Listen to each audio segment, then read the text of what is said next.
Je continue de penser que le chercheur est une sorte de passeur d'avenir.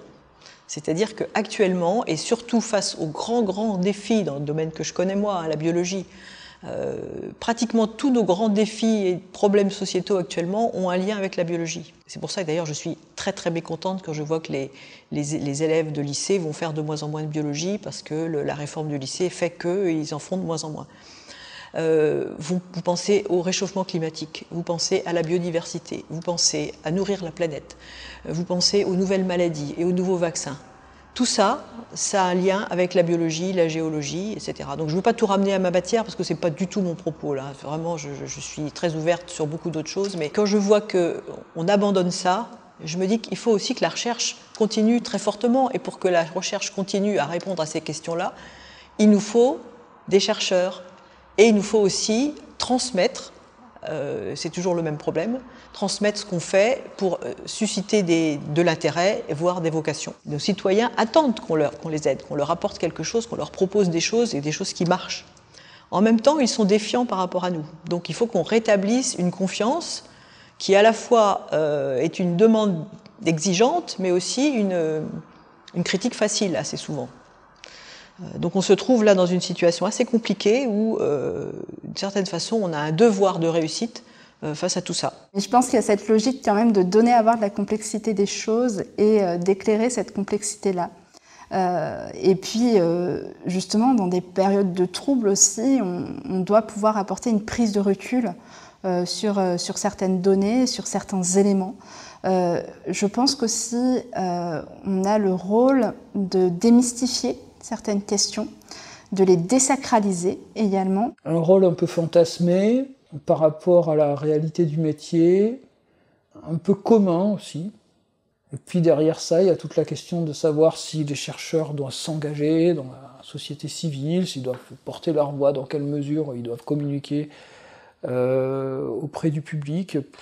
Voilà, je pense qu'on est vraiment dans une société qui à la fois valorise la recherche et puis s'en fait une idée un peu fausse de la réalité en fait du métier, si on peut dire. Une société technologique comme la nôtre, elle repose sur l'innovation et la recherche. Au niveau social, c'est forcément une position très valorisée.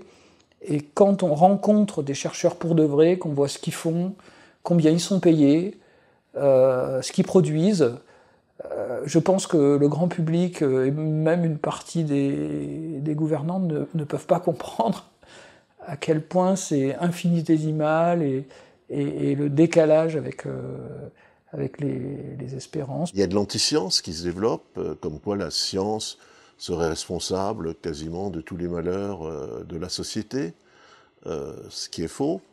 Je pense qu'elle a maintenant en plus une action réparatrice à faire, hein, c'est évident, mais c'est pas elle qui a, c'est le dysfonctionnement de l'humanité qui a fait que, voilà, on a toujours cru que ce qu'on avait, ce dont on bénéficiait, les évolutions dont on bénéficiait, étaient extensibles à l'infini, qu'il n'y avait pas de limite.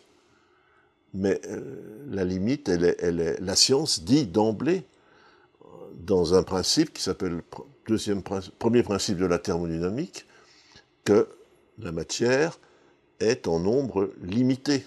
On a pensé que la ressource était tellement importante que c'était quasiment inépuisable. Et malheureusement, on en a trouvé le bout assez rapidement, sans s'en rendre compte, d'ailleurs. Et c'est ce qu'il y a. Alors je pense qu'il y a peut-être des défaillances dans la façon de prévenir et d'avertir qu'il y avait quand même un certain nombre de risques dans un développement un peu exponentiel.